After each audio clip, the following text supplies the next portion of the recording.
여러분 반갑습니다. 여러분의 멘탈 전도사 천마스입니다.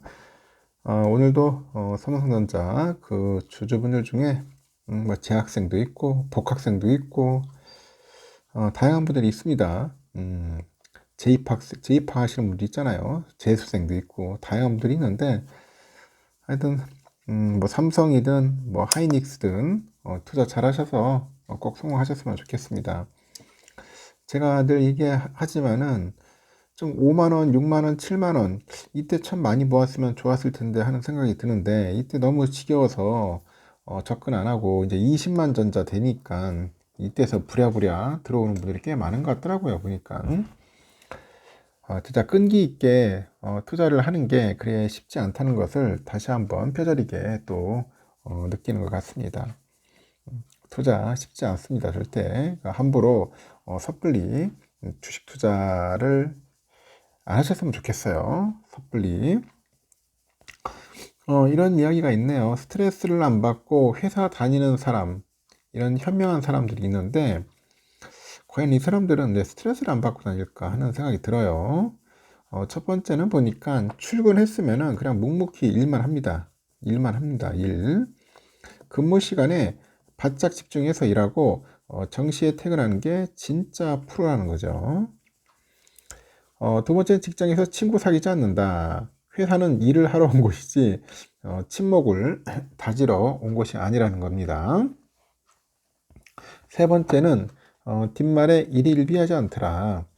남들이 뒤에서 하는 말들은 한 귀로 듣고 그냥 한 귀로 흘려 버린다는 거죠. 네 번째는 회사의 인생을 올인하지 않아요. 회사가 내 인생이라는 마인드로 살면 작은 스트레스에도 인생이 흔들립니다. 그리고 회사는 내 삶의 정착지가 아니라 잠깐 들렸다 가는 경유지입니다. 경유지. 이만큼 헌신했으니 알아주겠지. 이렇게 기대하면은 내 마음만 지치게 되는 거예요. 일에 최선을 다하되 그 최선은 나를 위한 것이야겠죠. 오늘도 내 할 일에 집중을 하면서 하루를 한번 평화롭게 보내자는 겁니다. 좀 직장인들 많이 공감되는지 모르겠네요. 하여튼 경유지다, 경유지. 너무 너무 진짜 몸을 갈아 넣을 필요 있을까 하는 생각도 듭니다.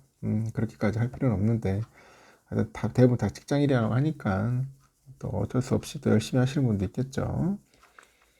제가 어제도 이야기했는데 삼성전자가 역대 최대 영업이익을 기록을 했어요. 그래서 영업이익의 10%를 성과급으로 요구하던 이 삼성전자 노조가 이를 올려서 15%를 요구한 것으로 알려졌습니다. 15%.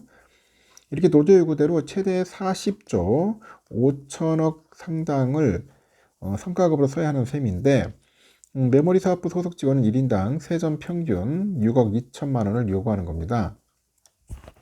어깨에 따르면 삼성전자가 올해 1분기 57조 2천억 원이라는 역대 최대 영업이익을 실제로 발표를 했는데 노조는 삼성전자의 연간 반도체 영업이익을 270조 원으로 가정해서 15%에 해당하는 40조 5천억 원을 성과급으로 재원으로 마련해야 한다고 요구를 했고 노조의 계산에 따르면 삼성전자 메모리 사업부 소속 직원은 1인당 성과급으로 세전 기준 평균 6억 2천만 원을 받는 거죠. 증권가에서는 올해 연간 영업이익이 약 300조 원에 달할 수 있다는 전망도 있어요. 이 경우 성과급으로 약 45조 원 쓰는 거죠. 앞서 노조는 OPI 상한 폐지를 제도화 해달라고 요구를 하고 교섭을 중단한 바 있는데 노조는 사측 이 같은 조건을 받아들이지 않을 경우 4월 23일 결의대 이후로 5월 20일부터 한 18일간 총파업에 돌입할 거라고 합니다. 계획이라고 합니다. AI 반도체 경쟁이 치열해지는 상황에서 노조 측의 이 같은 요구는 터무니없다는 비판도 나옵니다. 초격차 확보를 위해서 시설 투자랑 R&D, 인수합병이 힘써야 하는 시점인 만큼 적당한 선에서 타협이 필요하다는 의견도 있어요. 제기에 따르면 40조 원은 쟁쟁한 글로벌 팹립스나 AI 업체를 인수합병할 수 있는 규모입니다. 실제로 삼성은 역사상 가장 큰 규모인 인수합병이었던 미국의 전장 오디오 전문기업 하만 인터내셔널의 가격이 9조 원이었어요. 25년 인수한 유럽 최대 공조기업 업체 플렉트 그룹은 2조 4천억이었죠. 하이닉스가 지난 20년 그 인수한 인텔의 그 낸드 사업부는 10조 한 3천억이었습니다. 고객사들의 이탈 위험도 있어요. 반도체 생산 공정은 상당수 자동화돼 있어서 직접적인 영향은 적을 것으로 예상되는데 이 파업 자체가 주요 고객사와의 계약의 불안 요소로 작용할 수 있기 때문입니다.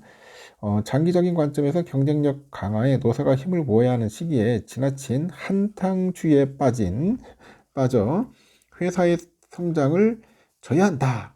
이렇게 업계 관계자가 또 얘기를 하던데 하여튼 차세대 기술 및 설비 투자 위축으로 이어질까 우려된다고 언급들도 합니다. 주주들의 반응은 싸늘하겠죠. 삼성전자는 지난해 특별 배당을 포함해서 주주들한테 11조 1천억 정도 배당을 실시했어요. 노조의 요구안이 현실화되면은 지난해 400만 주주가 받은 배당의 4배를 7만 7천여 명의 반도체 직원들이 성과급으로 가져가는 거죠. 이런 천문학적인 성과급 요구에 회사 내부에서 직원 간의 또 갈등도 심화됩니다. 삼성전자 올해 연간 영업이익 가운데 95%가 반도체 사업을 담당하는 디바이스 솔루션 부분에서 나올 것으로 전망을 하고 있고 사업부별로 성과급 차등 지급이 예상되고 상대적으로 실적이 부진한 가전, TV, 스마트폰 사업을 맡은 DX 부분의 직원들은 상대적 박탈감을 토로하고 있습니다. 야, 이거 참 큰일이다. 내가 볼 때는. 하여튼 잘 해야 할 것 같네요. 협의, 노사 간의 갈등, 또 이게 또 일치가 안 되면은 나중에 또 문제가 있을 것 같습니다. 그리고 좀 보니까 그 노트북하고 스마트폰, 게임기 등 주요 전자기기들이 출시된 뒤 일제히 큰 폭으로 또 뛰고 있습니다.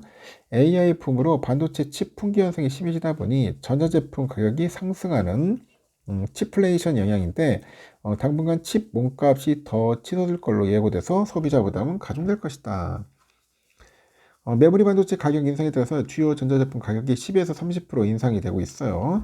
LG전자 이달 들어서 일부 노트북 가격을 40만 원 가량 인상했고 26년형 그램 프로 AI 16인치가 이 제품 올해 1월 출시 때 출고가 314만 원에서 석 달 만에 354만 원으로 올랐다. 누가 사냐 이거 354만 원 주고 노트북을 가장 기본적인 뭐 업무만 한 사람들은 굳이 350만 원짜리 노트북 사서 쓰겠나요? 안 팔릴 것 같은데. 하여튼 전년 출시 동종 모델의 출고가 264만 원과 비교를 하니까 1년 만에 가격이 33.5% 올랐답니다. 삼성전자 노트북인 갤럭시북 6 시리즈 가격도 이달 들어서 모델 사양에 따라서 적게는 17만 원에서 최대 90만 원까지 올랐다고 합니다.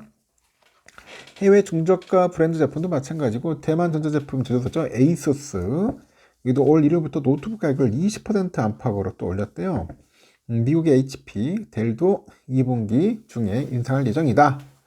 이렇게 전자기기가 출시된 뒤 가격이 치솟는 이런 현상, 이상현상이죠. 품목을 가리지 않고 확산되는데 지난해 출시된 삼성전자의 갤럭시 Z 플립 7, 이 폴드 7 시리즈는 이달 각각 94,600원 올랐고 중저가로 틈새 시장을 공략하던 중국 업체들도 가격 인상 대열에 합류했고요. 샤오미는 전날 주요 제품 가격을 200위안 인상을 했고 중국 스마트폰 제조사 오포도 지난달 일부 모델 가격을 400위안 올렸습니다. 소니는 24년 출시한 게임기 플레이스테이션 5 프로를 지난달 899달러로 20% 올려 팔고 있습니다. 반도체 칩 오름세는 당분간 이어질 거라는 시장 조사 업체들의 전망이 있고 카운터포인트 리서치에 보면 올해 1분기 기준 D램 가격은 전 분기보다 50% 이상 상승했고 낸드 플래시 메모리 가격은 90% 이상 상승했습니다. 2분기에도 D램 등은 치솟을 것으로 예상을 하고 있어요. 이런 상황에서 올해 가성비를 내건 애플의 보급형 제품 판매 전략 선회 여부도 시장의 관심사다. 애플은 지난달 공개한 보급형 모델 아이폰 17 2죠. 전작과 같은 99만원에 출시했고 기본 저장 용량은 2배로 늘렸고 칩플레이션에도 대래 가격 경쟁력으로 승부수를 띄웠는데 삼성전자가 갤럭시 S23, S25 시리즈까지 3년간 출고가를 동결하다가 반도체 칩 인상 등 여파로 올해 출시한 S26 제품과 가격을 올린 것과는 다른 행보더라고요. 애플이 올 하반기 출시할 아이폰 18 시리즈에도 원가 부담을 떠안고 시장 점유율을 늘릴 거라는 관측이 있었지만 이런 칩 수급 변화에 따라 가격을 올릴 가능성에 무게가 실리고 있는 것 같습니다. 애플은 지난달 보급형 노트북이죠. 맥북 네오도 아이폰용 A18 프로 칩 재고를 활용해가지고 99만 원에 출시해서 흥행에 성공했는데 이렇게 칩 재고가 고갈되면 가격을 올려서 양산하거나 수지 타산이 안 맞으면 저가형 모델을 단종할 거라는 그런 일각의 관측도 있다는 거 참고하셨으면 좋겠습니다. 하여튼 뭐 다양한 이야기들이 있네요. 일단 여기까지 할게요, 여러분. 뭐 다음 시간에 또 새로운 소식들 한번 전달드리도록 하겠습니다. 아주 좋은 하루 보내시고 뭐 주가가 좀 빠진다고 해가지고 너무 실망하거나 우려할 필요는 없습니다. 감사합니다.